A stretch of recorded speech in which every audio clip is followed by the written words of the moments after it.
All right, guys, we are good. Now, yeah. Hi, Betsy. Look at Marjorie's like in this field of golden flowers and terrain. Oh, I don't know how you had such a beautiful background behind you, Marjorie. It's Carrizo Plain, which is north of us. Oh, that's nice. Yes, You've been it's there. I like just once, when I was in college, we drove. I took some epic road trip because I used to date a guy who lived in Simi Valley, and so I drive from Northern California to Southern California. But yeah, it was beautiful, and we went out into the desert. That was before the desert was trendy. It was just desert. It was beautiful. Yeah, before everybody was Beautiful. just out there. Oh, There was no dancing out there. I mean, there was, but it was only amongst like fire individuals. dancing? No fire. It was the desert. Oh, right. There's already a fire under your feet. It was warm, and then it could be freezing, cold and hot.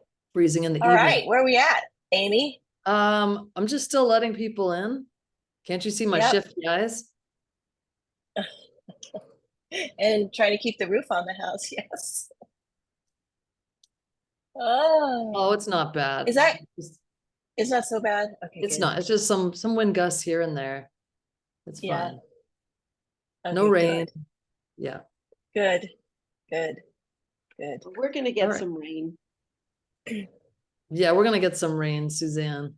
You're gonna get rain. We'll get some rain. Tomorrow will be a little rain and wind as well.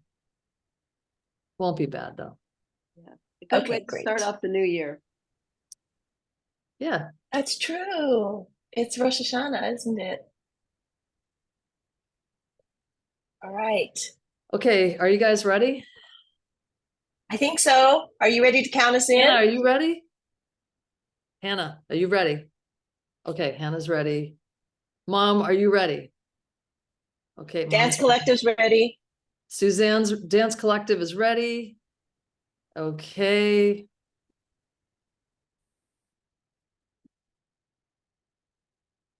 I hate doing this. Oh, she's limbering up. Well, it's the end of the week. Now where you been? Well, now it's Feedback Friday, so come on in. Come sit down and stare at your screen. We got a presenter that you never seen. We're Feedback Friday, we're on the loose. We'll be the train, you be the caboose. It's Feedback Friday with Kathy and Amy. Mashed potatoes and the gravy. It's Feedback Friday all day long. Feedback Friday. Wow, what a beautiful warp. Did you see those colors? That was amazing. Welcome, everybody. I'm Kathy Hattori, and this is Feedback Friday, episode 129. Nine. That's amazing. Feedback Friday, for those of you who are new to this, is our show where we talk with artists, dancers, activists, scientists, writers, people who are interested in color, textiles, historians, just about the gamut of everybody who is in this amazing universe that we occupy, which is natural dyes, textiles, and color. Amy Defoe is anchoring out in Mashpee, Massachusetts on the Cape while they're experiencing a little weather incident, and I'm here in Seattle, Washington. Today, we are so honored and pleased to welcome fiber artist and land conservationist Hannah Regier. Hannah will be sharing her practice and the evolution of her work from functional to fine art and showing her latest project called Landscestors.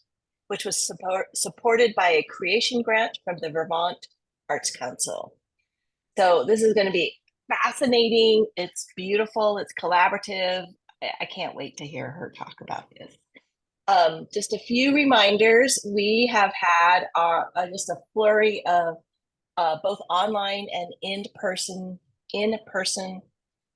workshops, and the 2 online for Natalie Stopka's Pigments workshop and my foundation in natural dye workshop. Both of those will be closing for registration today so that we can get all the materials to people in time. So if you've been on the fence, time to hop off and go ahead and register. The other thing I wanted to say is that if you've been just chomping at the bit to see the new Botanical Colors headquarters and studio, you have an opportunity in early November. It'll be our first in-person workshop with Jody Alexander and myself, teaching about mending, stitching, natural dyeing, and making 2 really interesting creative bags. So we'll be doing a tsunobukuro, which is a Japanese traditional bag, as well as a patched bag. So check that out and see if that's interesting. It's going to be a lot of fun. The other thing, in terms of coinciding with Hannah's discussion and presentation today, we have a couple of really interesting books, including the Fibershed book, as well as our US grown regional marigolds, regional to the Pacific Northwest, marigolds on sale. So don't miss that opportunity. And because books are heavy, we also have a lot of books on sale as well. You may have noticed we're moving. I'm stuck in this little tiny room with I'm completely surrounded by moving boxes and my stuff, and we'll be moving soon. So this is going to be a lot of change for us. It's going to be exciting. Just for a little housekeeping, Amy is the moderator and monitor on this call, and she will be opening up chat at the conclusion of Hannah's presentation so that you can type in any questions, and then she'll be working with Hannah to answer those questions at the end of the conversation. And then at the end of everything, we open up the entire Zoom meeting room so everybody can say hello and goodbye and just kind of greet each other. So that's what will be happening. The call is being recorded, so we will have that available for you as well if you have to jump out early or if you weren't able to make this.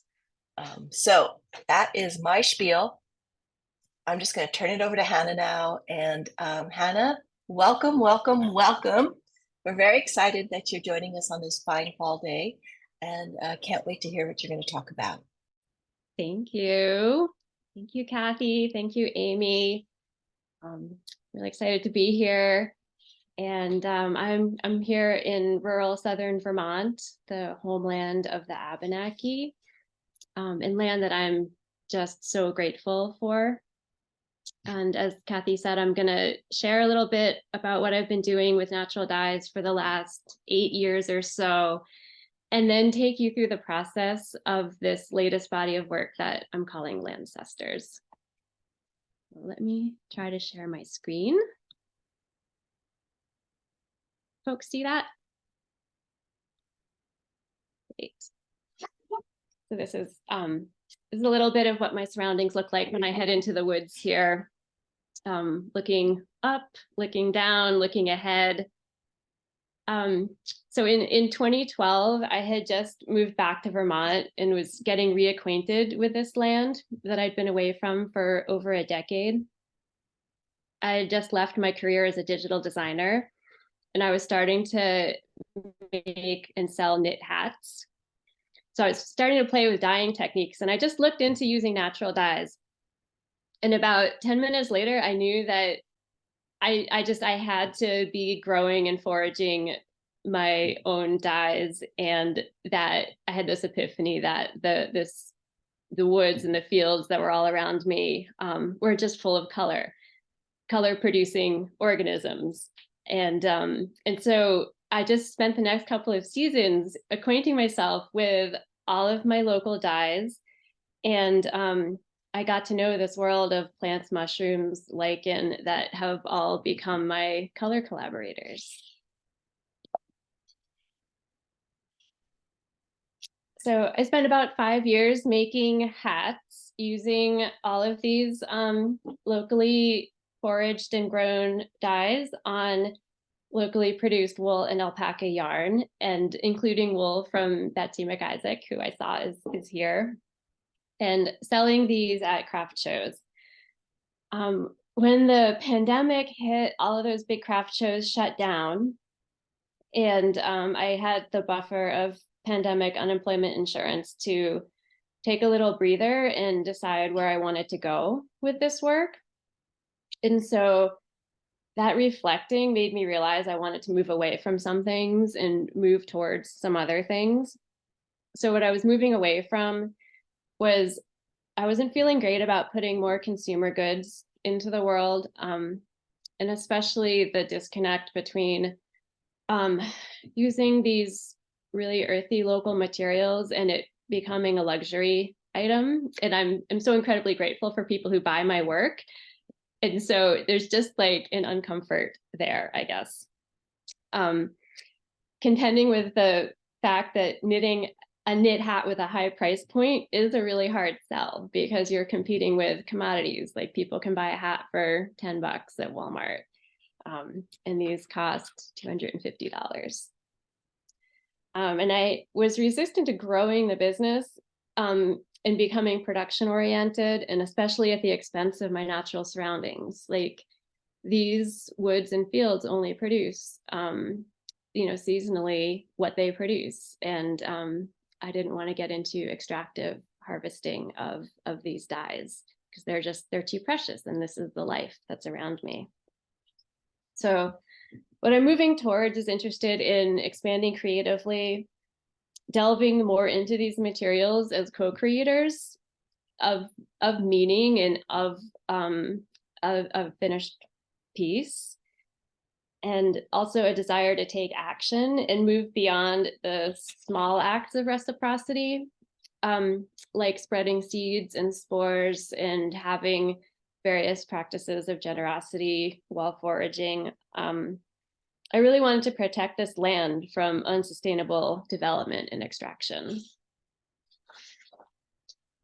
So one of the things that came out of this pandemic pause for me is this, a conservation nonprofit. So with a group of friends and neighbors, we founded Bull Creek Common Lands and have been working to purchase and conserve local land for its own sake, for the health of its ecosystems, for climate reasons, and for public access. So the creek here is Bull Creek, and that's actually on the first successful project that we closed. After working on it for 2 years, we bought 36 acres to be a community forest that includes a half a mile of the local creek that runs through my valley, and just has wonderful, diverse ecosystems all around it. So that's now conserved in perpetuity and open for the public to enjoy in balance with the natural communities that are there. So you can check us out at the website. I'm going to jump back to creative stuff, but I just wanted to share this because it's just been an important evolution of working with color in the woods and feeling like I needed to take some action. So creatively, I took some baby steps away from hats and started weaving.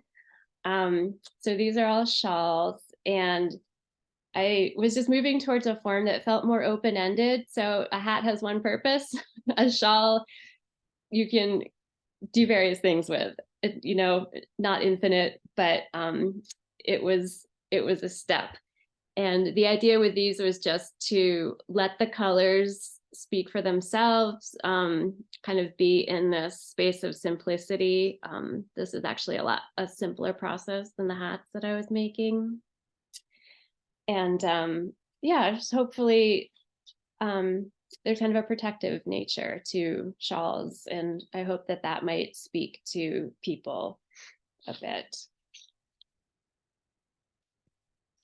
And then also in this pandemic time, I was doing lots and lots of explorations, just going deeper into the nuances of the materials, color studies, working with plants that I hadn't used before, playing with seasonality.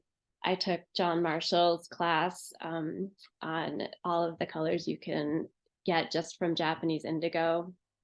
So doing some Indoruben explorations, and yeah, so that was just a super fruitful time creatively. And this is one output of the explorations, actually. So this shawl shows the color terroir of 30 different patches of Hydnellum mushrooms.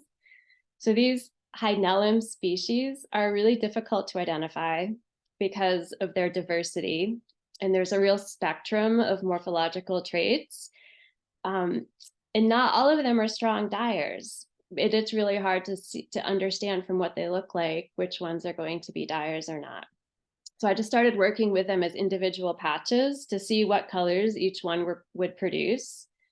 And this is definitely an ongoing exploration for me. We've had a really rainy year this year, and you know, just this morning was out in the woods visiting some patches of Hydnellum and collecting some samples, and just trying to pin down like what's going on, what colors are you making, and why, and you know, what trees are you associated with. So the pin here was created by a metal artist friend as a collaboration, and it's actually a map of the locations of these patches of mushrooms. So there's a north arrow on the pin, and there's a twill arrow on the shawls pointing north, and sort of in order from south to north. They're mapped out on the pin. So it's a bit of a treasure hunt if you want to find these colors in the woods around me relative to the rivers. That's what the deep lines are on the pin. You probably can if you screenshot this. And then also at the same time, I was starting to play with bast fiber, both growing and foraging, and learning how to process it from Andrea, Michael Bust, and others, and reading books. So I was foraging nettles and dogbane and milkweed, and growing flax and hemp here. And there's also some not so fun stuff that was going on during the pandemic. So my dad was really ill, and he actually passed away in early 2022. During his last year, we spent a lot of time looking over old family photos and documents covering like 2 centuries of our ancestors' lives and in colonizing activities, prairie homesteads growing into big farms, and all of their efforts and interests towards economic and scientific progress, and good intentions for creating better lives for future generations. So my dad and I had conversations about how the stories he grew up with, and he diverged from them to some degree in the 1960s, but it's just even more painful to look at now through our refined lenses of climate change and social justice. And then simultaneously, the extent and impact of generational trauma on my mom's side was becoming clear, and contributed to my shifting personal and ancestral narratives. So out of this stew of personal and creative process grew this idea for a body of work that would intertwine human stories and land stories using my homegrown, foraged, and hand-processed natural materials and dyes from this land that my body knows as home. And my motivation was to align myself with the reality that our bodies and the land are made of the same elements, and experience change and trauma, and have innate sensitivities and also resilience. So the pieces are torso shaped, you can see in the sketches, and they're life-sized, so you can sort of stand in front of them and they meet you as another body. And I would weave them as tapestries. So in the spring of 2022, I planted flax and indigo seeds and applied for a grant from the Vermont Arts Council to support Landscestors. Those crops grew, and I very gratefully received the creation grant in the fall as I was beginning to harvest the materials for the project. And then I also received a fleece as a gift from a friend, which I hand spun into the yarn for the weft of 3 of the tapestries. So as I processed the flax that I grew into the linen warp, and I gathered dye materials, and I spun and dyed the wefts, I inquired how the stories of the materials and of the land, along with the acts of processing them, were contributing meaning to the work. So I'm going to go through the process with my inquiries here. And if any of the questions resonate with you, I mean, I encourage you to bring them into your own practices, or, you know, start talking with your materials in a way to try to draw their stories. So which of these materials are of colonial, immigrant, or refugee origin, and which are native to the land? What is each of their place in their ecosystems? What are their life cycles? And how can my work with them be beneficial?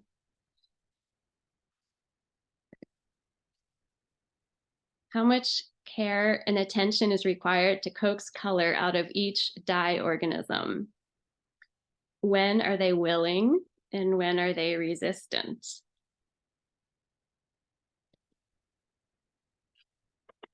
Where is their natural strength and resilience? Where is their softness and vulnerability? And where are their prickles and thorns?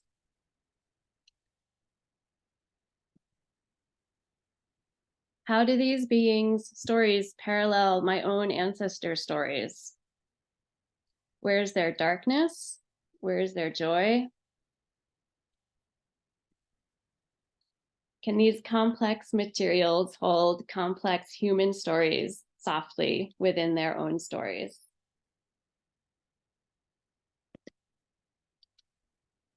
What are they teaching me as my body processes each step?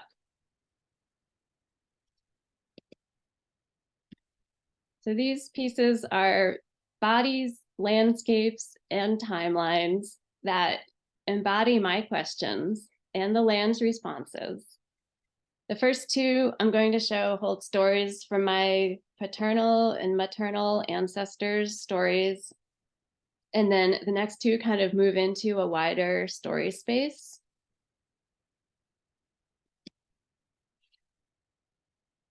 So this one I'm calling Progress Cycles. And it echoes the water or carbon cycle and depicts wheat fields, an all-powerful book, celestial bodies containing service pins from my grandfather's career as a NASA scientist. The earth layer contains clay buttons made by my father. Dye materials are eastern black walnut, a native tree slightly north of its home range, Parmelia sulcata lichen, a symbiotic dweller of the northern hardwood forests, Dyer's polypore, a parasitic fungi that causes brown butt rot on conifer trees, and Persicaria tinctoria, a dye plant with very particular processing needs of Asian origins that has come to this country via immigration and roaming artists.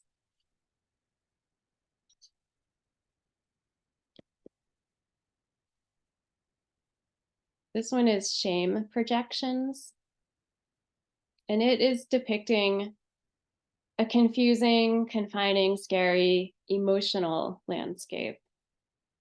The bars on the window in the heart area are knotted in twists that resemble DNA strands. The weft is Romney wool from the sheep I grew up with, hand-spun years ago by my mother and retrieved from my stash.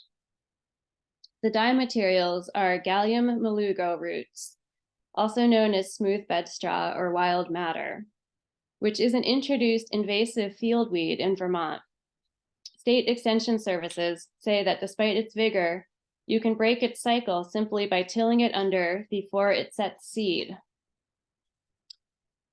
And staghorn sumac is the grays, which is a vigorous and often misunderstood native shrub that provides sustenance for wildlife and thrives in edges, borders, and disturbed lands.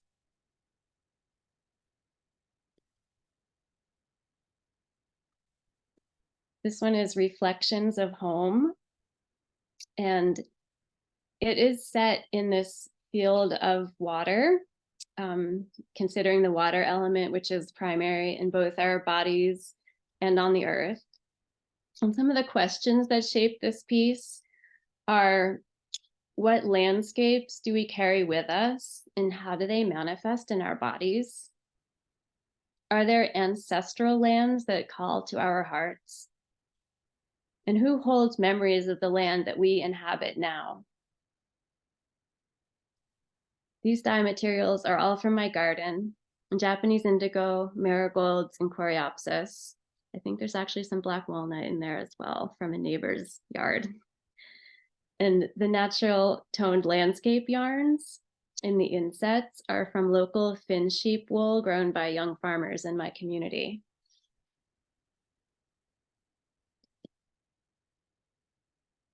And this is the last one. I don't have a satisfactory name for it yet. It was, it's about emergence though. And this was woven eccentrically. So in contrast to the first three, which the warp threads just go straight across. This one I sort of started with a shape and then each successive row followed it, responding to what was below.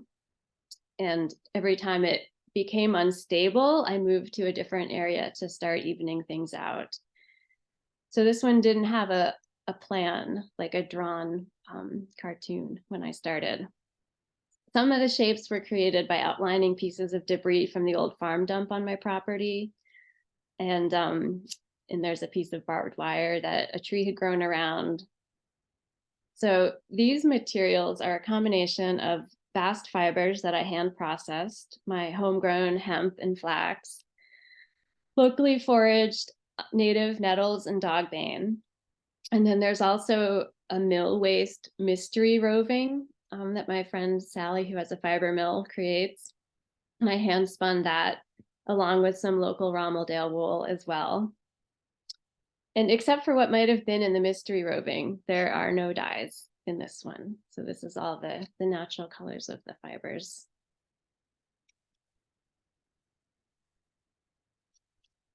Here they all are together.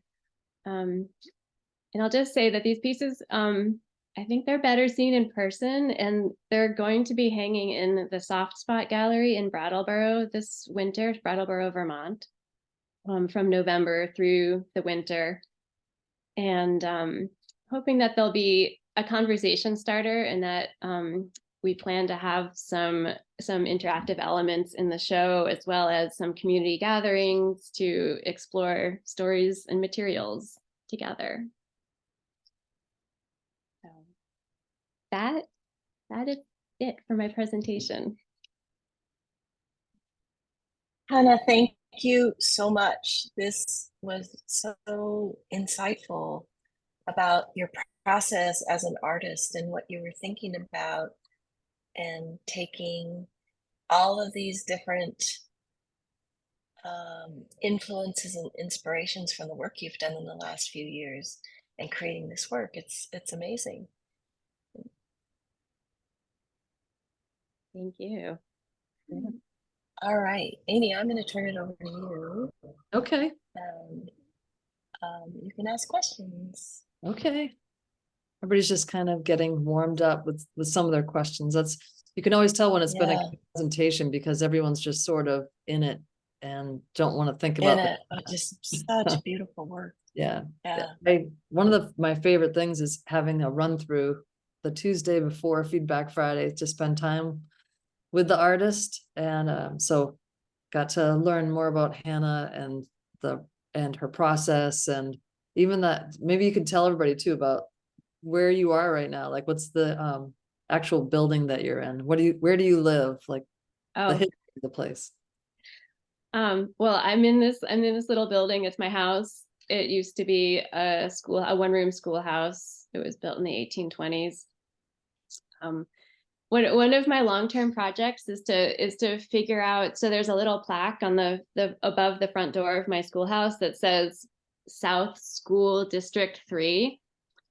And I want to have sort of a decolonizing alternative to that, to put up there, like the School of Unlearning or something. So if anyone has any great ideas about what little subversive thing to put over my front door, I'd love to hear it. It would tell a lot about you too before somebody came to knock on your door. It's like, wait a minute, who lives here?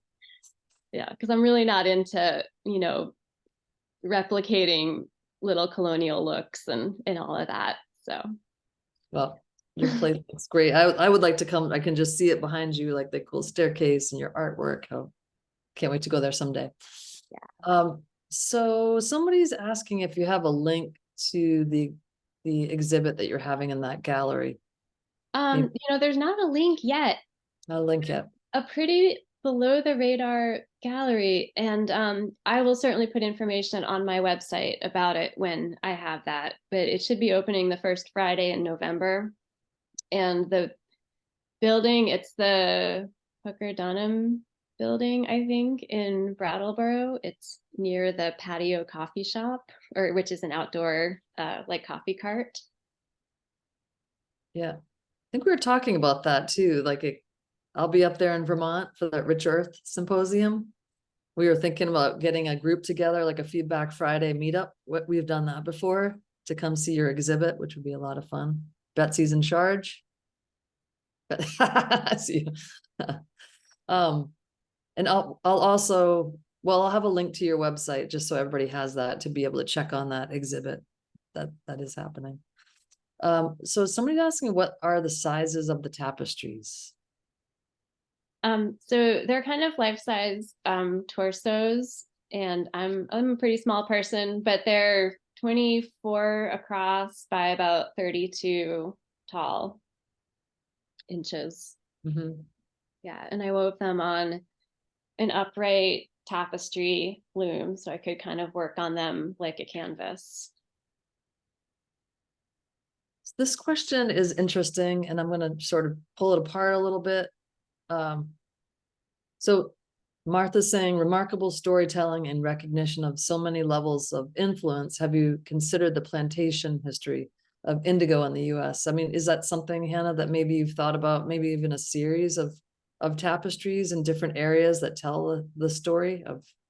That would be amazing. I mean, some of these aren't my stories to tell. I've definitely considered the plantation history, and I was reaching out to Brit Bulls just a few days ago asking about the history of Japanese indigo, which is what I'm using and what a lot of us grow now, which is actually a different indigo plant than was on the plantations tended by enslaved people. And I mean, there's also not a great history of Japanese immigrants in this country. And Brit was, imagining that there may have been Japanese indigo here long before John Marshall and others brought it, and perhaps didn't make it through some era of internment. So yeah, I mean, I don't think so, Hannah. I don't think it was available okay. that early on, because there's, when you think about Japanese Americans, I mean, of course there were artists, but most of them were working in traditional media.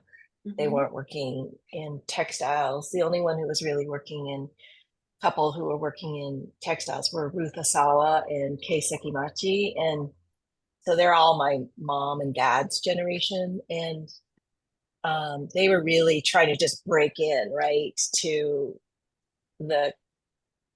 what was there. They weren't really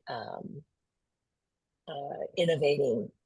One of the people that used to bring back seed was a woman named Dorothy Miller, and she was out of Santa Cruz. And so I lived in Santa Cruz too, and I knew Dorothy. And she just had this little patch of, she must have lived in Tokushima or somewhere in Japan, but she was able to bring back seeds. And you could buy her book, and she had this little blue book, and in the back was a little package of seeds, or she'd send you seeds. And so that's how you could grow your own.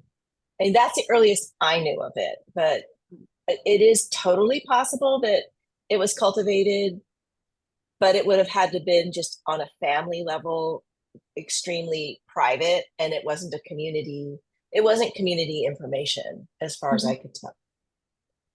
That's so great to know. Thanks, Kathy. I really appreciate just any insights into these materials and their histories. It's wonderful.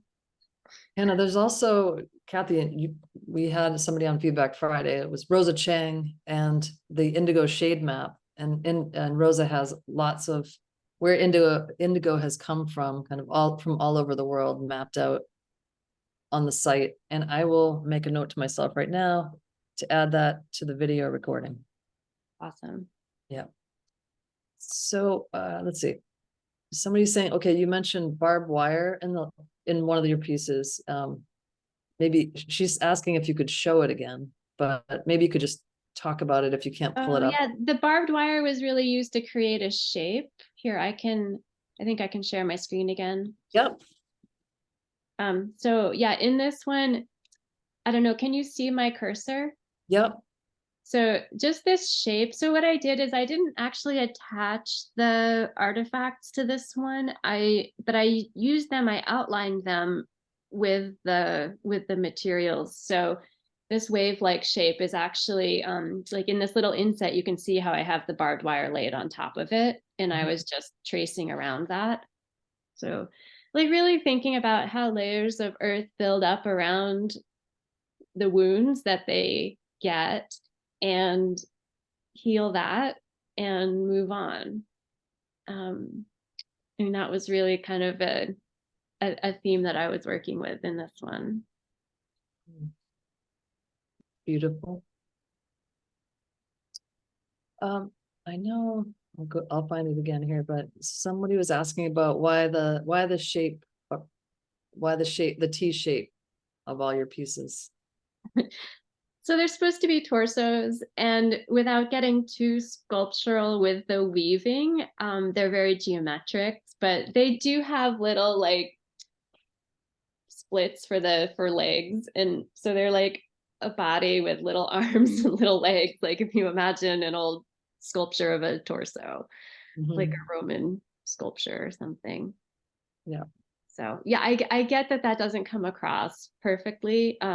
I think it's a little better in person because they move a bit in space, and you can see that shape a little bit more. I mean, I think everybody here would say they come across beautifully here, and they come across beautifully as like, I was thinking too, it seemed like shoulders, like a lot to take on the shoulders of a person as well. Somebody's asking if you do in-person studio visits. Sure. Yeah. Reach So out. I do. You can be in touch with me if you live in the area or you're going to be by, and people often do. Just don't stop by without being in touch first. But yeah, you can. My email. You might see some plaque on the outside that says like no trespassing, whatever. Somebody can come up with something creative for you for that plaque. I'll say it, my studio isn't anything grand. I mean, a lot of it's here in my cluttered house, and I have a little separate building that is also, it's very small and very full. And I take things out and I put them away depending on what is going on. So I'm not lucky enough to have like a dye studio with water and a stove and all that. Like I do most of my dyeing in my kitchen right there. Oh, and then I clean it up. And then you make my dinner. All right. What's the name of that gallery again? Somebody's asking that you're exhibiting. The Soft Spot the soft spot. Soft spot. I don't think they have a website or a social media presence. They are very under the radar. I will send out, if people sign up for my email list, I will certainly send out information on events and open times. But it is open almost all the time because it's in the lobby of a building with other studios in it. So. Okay. All right, let's see. Since that last piece did not have a sketch, what was your experience working more freeform or intuitively versus following a sketch for the others? Do you have a preference? There's such different processes. It was kind of scary and liberating all at the same time to try to do tapestry weaving freeform. And I'm not a very practiced tapestry weaver at all. So yeah, so I think there's so many people who have much better skills than me in creating these eccentric types of designs. But I mean, it was really neat. It was really informative, and it actually teaches you a lot about your materials and what kinds of shapes and motion they have, and like where they're too stiff to make a curve nicely. And yeah, it was another layer of information. I'm really glad that I, tried that. It was a thought, and I was going to take it out if it didn't work, and it worked well enough that I just kept going. Mm-hmm. Whoa, here's one for you. Get ready. Have you considered publishing a book about the plants you forage and how you process them? Now you're a book author. I mean, I'd love to eventually. Yeah. I have a little like field guide book that I self-published that's on my website, and I should really update that probably. But I mean, I know it's been useful to some folks. It's like a field guide to foraged dyes in this area. It's not exhaustive, but it's the ones that I use the most. I don't know. I feel like I'm like 5 years out from a book or more, but perhaps. Yeah. There's a series of people just saying really nice things, like Kirsten saying, thank you so much for sharing your transformative process. So inspiring to see the questions alive in the work itself. Martha says, love the way resilience is throughout your work. Let's see. Oh, Britt Bowles is here. Hold on. Suddenly it just disappeared. Okay. Oh, I love inspired with how you collaborate with your natural resources, how you describe your relationship with these gifts from nature. Thank you. I would love to visit the exhibit of your amazing work. Feedback Friday road trip. Cheryl, I'm going to make it happen. Okay. Sorry, Britt just wrote, thank you, Hannah, for pulling all these important threads, and I appreciate your sharing the questions you're asking, the materials. Have any unexpected answers come through? And can you talk about the significance of kitchen spoons? Yeah, unexpected answers. That's such a good question.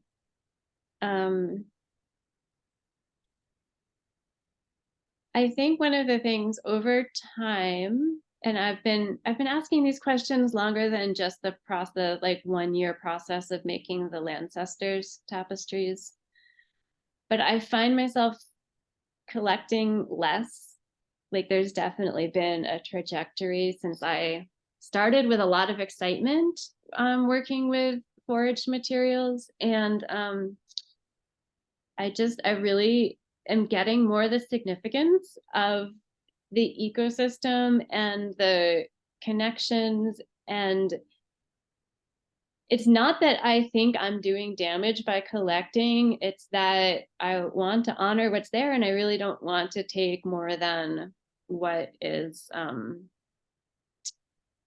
what I need to use, what provides meaning for what I'm working on at that moment. So so it really has, I mean, I think like on a whole, that's not a specific answer from any individual dye being, but it's sort of on a whole, just like moving around with more respect, and it's not all there for my pleasure. It all like it's doing things. These fungi are interacting with trees and with insects and with amphibians, and yeah, I mean, who am I to pull them out of there unless I have a really good reason for it? Mhm. We were talking on Wednesday about that too, just that idea of like, it goes beyond sustainable foraging, right? It's like when you're thinking about these flowers and the mushrooms and everything as beings that are not just here for us to just take.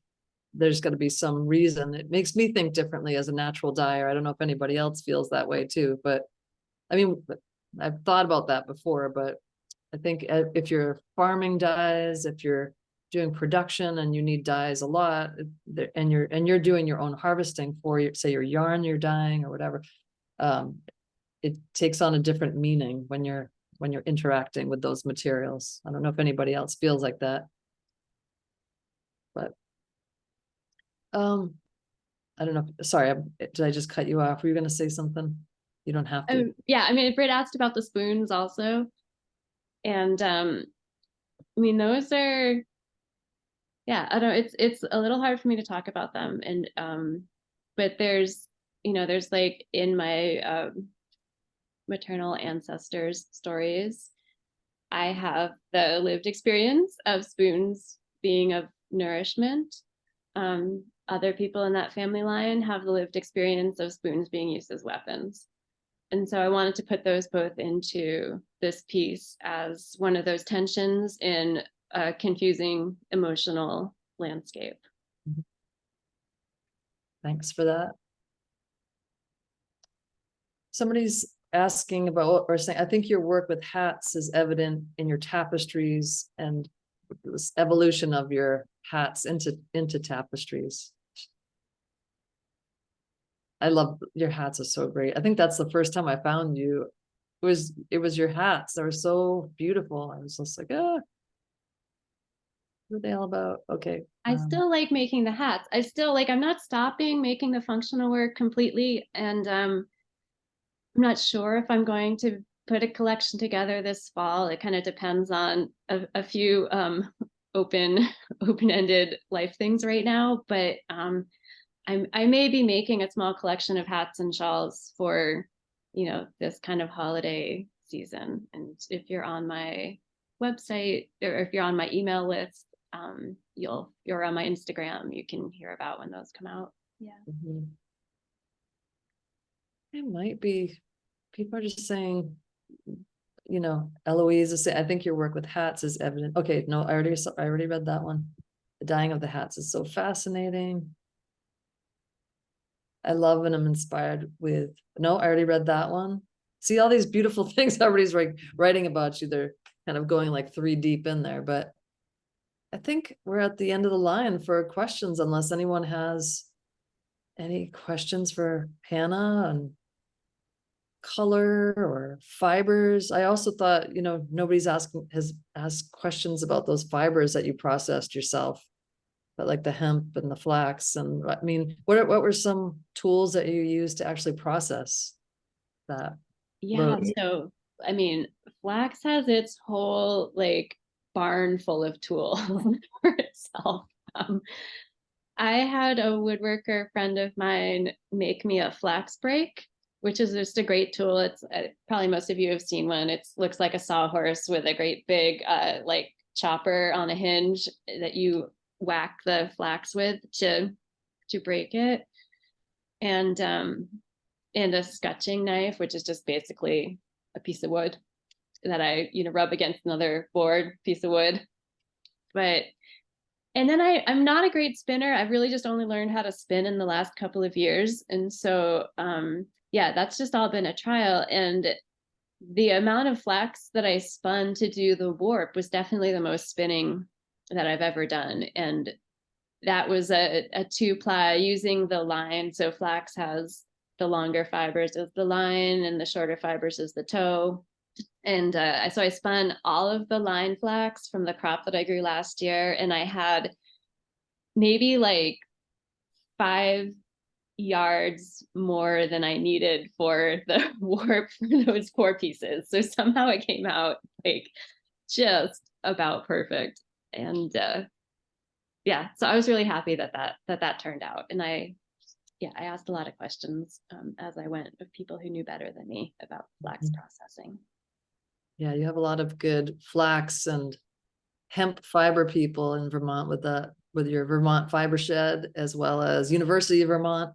They've been doing a lot. Totally. I'm so thrilled. I mean, I'm so thrilled that more people are considering these locally grown bast fibers. And yeah, I mean, I'm not in a position to be growing them at scale, but I love that there's a resurgence of it so much. Yeah, yeah. There was should get her on here sometime.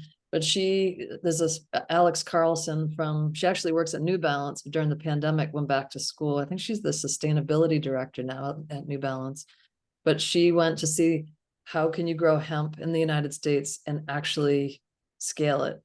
And if you do it the conventional way, she found you can't make any money. In fact, you lose money if you were to make hemp a crop that was whatever done processed conventionally. But if you worked as a cooperatively with farming, cooperatively with machines, you could actually start making money pretty quickly. But it kind of goes back to that whole idea and kind of the theme of, it seems like with you in general, like with your work too, is this idea of collaboration and working with what you have around you, which is of course the whole fiber shed mentality too, is working with your regional fibers, farmers, processors, designers. But yeah, the more we look towards that idea of collaboration in our areas, we're probably going to be doing things a lot more beautifully and efficiently too, but not where we are right now, which is this kind of race to the bottom that we've created for ourselves. Yeah, no more race to the bottom. That's kind of the what to move away from is the race to the bottom. It's like efficiency to a degree is fine, but not at the expense of the environment or the people or your community or yeah. Okay. Hannah, this is Kathy. I just wanted to remark on the idea of kind of like a personal flax or personal hemp crop that you have. That's I've been finding, because we have been sourcing vintage hemp from rural parts of Eastern Europe, and that was really common. Every family had like their own little plot of land, and they grew what they needed. I'm sure they cooperated on large equipment or anything that they needed to process, but it's such a tradition. I just think it's really beautiful that you've recreated it for yourself, because it just imbues your work with an incredible like soul that, if you just had cones of stuff that you were just buying off the shelf, it would be it would still be beautiful, but it would be a different feeling. But I think it's so evident in your pieces to have that hand-spun work as well as the hand-spun lift. It's really remarkable. Thank you, Kathy. And it's interesting. I mean, you brought up something that it also makes, I feel like as I've been considering this term Landscestors, there's multiple meanings that could take. And I feel like one of them might be the ancestors of this land, like the people who were on this land before me. And I mean, in colonial eras, and I've looked at old census, like farm census documents for my town, and people were growing. You could see it's like all the crops they grew, and it was like a half acre of flax. And so that's actually something that's been on this land before, that is a tradition. Yeah, I mean, so there's layers of these land traditions, and yeah, I mean, it's amazing the richness of the land that we live on and the stories that it can tell. Mm-hmm. And also, Hannah, I was just thinking with your hats where I think you said they were like a $200 hat. You think about all the work you did to make that hat, to get the fiber, to get the dyes, to create the pattern for it. I mean, oh yeah, I make like $8 an hour when I make a hat. Yeah, like, and then people say $200, that's crazy, but you have to like think about it, like, what was your time, what, and then we have to think about, Not to mention like $1,000 crap show fee and not to mention that, yeah. Yeah, it's really a $500 hat that people are buying half off, It's, Yeah, the actual cost of things. Okay, I'm gonna ask you one more question because Siri just asked, did you weave and dye the piece that you are wearing? And can you tell us about it? Because you just told Kathy and I about it right before we Sure. started. oh my gosh. Yes, I did. This is a dyed from my local goldenrod, hydnella mushrooms, wild madder root, indigo, and Dyer's polypore. So some of the same friends that were in the Landscestors. And there's little twill X's and O's on it. And this is my self-care scarf that I wear when I'm nervous about something. So I'm giving myself some X's and O's. Little Feedback Friday presentation. Yeah. Well, it all makes sense. All right, well, thank you Wonderful. so much for spending time with us, and so we can learn more about you and see all your beautiful work and your stories. Like, we appreciate you and all the great work that you're doing. Thank you. Thank you, everybody. Appreciate this community so much. It's a good bunch of you. people for sure. A great bunch of people. Yep. So everyone, if you would like to unmute, and Hannah, again, our deepest thanks and gratitude for such a thoughtful and beautiful presentation. I just like had this, oh my God, I have to start spinning again moment. So you did it. All right.